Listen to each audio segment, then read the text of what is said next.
오늘 우리가 은혜 받을 하나님 말씀은 신명기 8장 11절로 16절까지 말씀입니다. 내가 오늘 내게 명하는 여호와의 명령과 법도와 규례를 지키지 아니하고 내 하나님 여호와를 잊어버리지 않도록 삼갈지어다. 내가 먹어서 배부르고 아름다운 집을 짓고 거주하게 되며 또 내 소와 양이 번성하며 내 은금이 증식되며 내 소유가 다 풍부하게 될 때에 내 마음이 교만하여 내 하나님 여호와를 잊어버릴까 염려하노라. 여호와는 너를 애굽 땅 종되었던 집에서 이끌어내시고 너를 인도하여 그 광대하고 위험한 광야 곧 불뱀과 전갈이 있고 물이 없는 간조한 땅을 지나게 하셨으며 또 너를 위하여 단단한 반석에서 물을 내셨으며 내 조상들도 알지 못하던 만나를 광야에서 내게 먹이셨나니 이는 다 너를 낮추시며 너를 시험하사 마침내 내게 복을 주려 하심이었느니라. 아멘. 오늘은 고난이 없이는 복도 없다 하는 제목으로 하나님 말씀 전하겠습니다. 최근 미국 다트머스 대학교의 데이비드 블렌치 플라워 교수는 청년 세대와 기성 세대의 주관적 행복 지수를 발표했습니다. 조사 결과는 매우 충격적이었는데요. 과거에는 젊은 세대가 기성 세대보다 주관적 행복감이 더 높았다면 최근에는 이것이 거꾸로 바뀌어서 오히려 젊은 세대가 기성 세대보다 스스로를 불행하다 여기는 비율이 더 높았다고 합니다. 원인은 여러 가지인데요. 가장 큰 원인은 지나치게 SNS에 과몰입하여 다른 사람과 자신을 비교하게 되었다는 것이고요. 다른 이유는 전 세계적인 경제 침체와 저성장으로 인하여 이전만큼 기회를 누리지 못하고 있다는 것입니다. 앞서 이것을 충격적인 결과라고 말씀드렸지만 사실 지금은 너무나 흔한 이야기가 되어버렸습니다. 또 앞으로 상황이 더 악화되겠죠. AI나 로봇이 보편화되면 취업의 문턱은 더 높아질 것이고 빈부의 격차는 지금보다 더 많이 벌어질 것입니다. 이것은 젊은 세대와 기성세대 모두에게 닥치게 될 현실이자 미래입니다. 제가 이 결과를 보면서 의아하게 생각하는 점은 이것입니다. 왜 같은 현실을 마주하면서 젊은 세대는 절망하는데 기성세대는 상대적으로 덜 절망할 수 있는 것일까? 현실적으로 시간이나 힘이라는 자원을 더 많이 가진 것은 젊은이들일 텐데 어떻게 기성세대들은 그런 상황에서도 스스로를 불행하다 여기지 않을 수 있을까? 저 역시 중년의 시절을 보내고 있는 한 사람으로서 이유가 무엇인지 곰곰이 생각해 보았습니다. 왜 젊은이들은 그렇게 세상을 비관하고 쉽게 자포자기할까? 오랜 시간 고민한 끝에 제가 내린 결론은 이것입니다. 기성세대는 젊은이들이 경험해보지 못한 고난을 겪어보았기 때문이다. 물론 이것을 일반화할 수는 없습니다. 젊은이들 중에서도 힘든 시절을 겪고 있는 청년들도 있고 기성세대 중에도 부모의 도움을 받아 별다른 어려움 없이 승승장구한 사람들도 많습니다. 하지만 우리가 부정할 수 없는 분명한 사실은 기성세대가 경험한 과거는 지금보다 훨씬 더 열악했다는 사실입니다. 과거 전쟁의 폐허 속에서 끼니를 걱정하던 시절과 독재자에게 자유를 빼앗겼던 시절을 경험했던 사람들은 아무리 현실이 비관적이어도 예전보다는 낫다는 생각을 합니다. 하지만 태어나면서부터 자유와 번영을 당연한 것처럼 여겨온 세대는 그렇지 않죠. 고난을 겪어보지 않은 세대에게는 지금의 저성장과 경기 침체는 경험해 본 적 없는 충격과 공포로 다가올 수밖에 없습니다. 서론이 좀 길었는데요. 오늘 우리가 묵상한 본문을 보면 이와 비슷한 상황을 내다보고 있는 모세의 당부가 기록되어 있습니다. 과연 모세는 가나안 땅에 입성하게 될 이스라엘 백성들에게 어떤 당부를 했으며 이 말씀이 오늘을 사는 우리에게 어떤 의미가 있는지 살펴보는 시간을 가져보도록 하겠습니다. 모세는 가나안 땅을 목전에 두고 이스라엘 백성들이 그 땅에서 어떤 삶을 살게 될 것인지를 이야기합니다.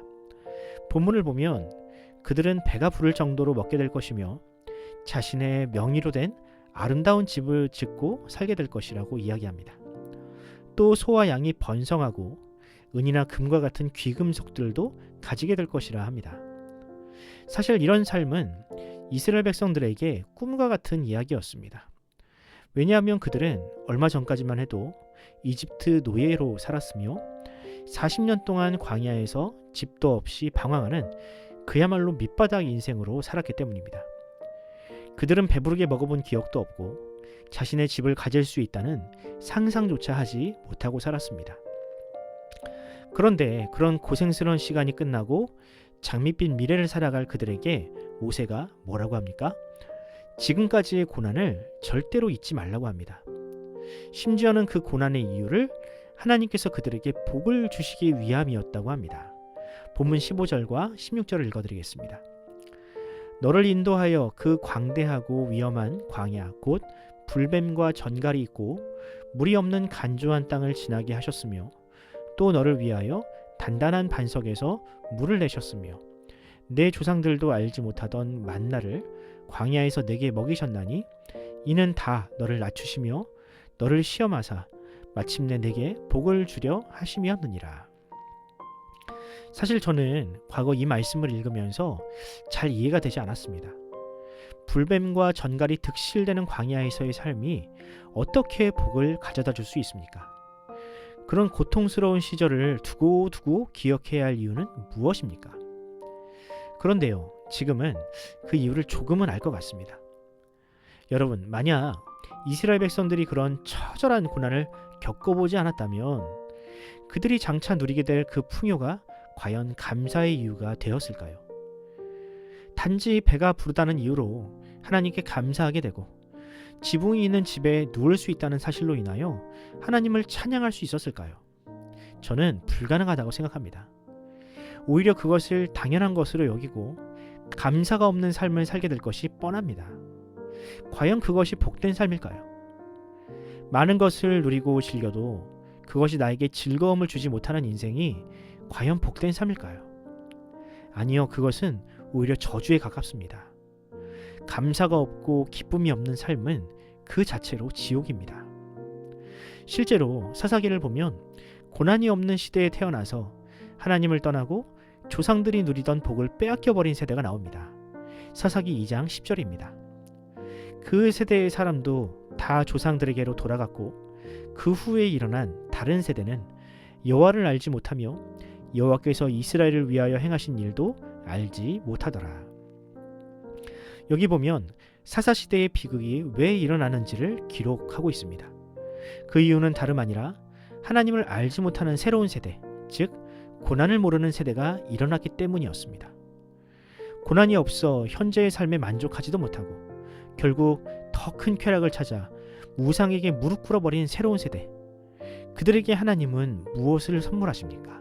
네, 고난을 선물하십니다. 과거 그들의 조상이 그러했던 것처럼 다른 민족에게 억압을 당하게 하시고 줄이게 하심으로 지금 그들이 누리는 것들이 얼마나 소중한 것들인지를 깨닫게 하십니다. 이것을 한 문장으로 요약한 구절이 있다면 시편 119편 71절일 것입니다. 고난당하는 것이 내게 유익이라 이로 말미암아 내가 주의 율례들을 배우게 되었나이다. 여러분은 고난이 유익이라는 이 고백에 동의하십니까? 그렇다면 이제 우리가 해야 할 일은 하나님을 알지 못하는 세대에게 이 복음을 전하는 일입니다.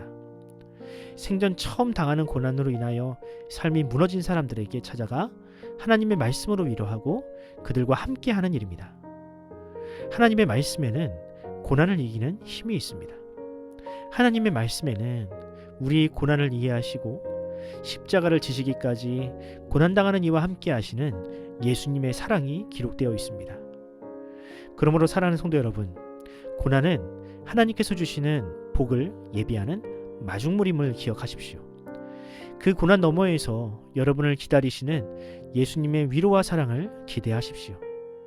고난의 십자가를 통과한 사람만이 우리 주님을 만날 수 있습니다.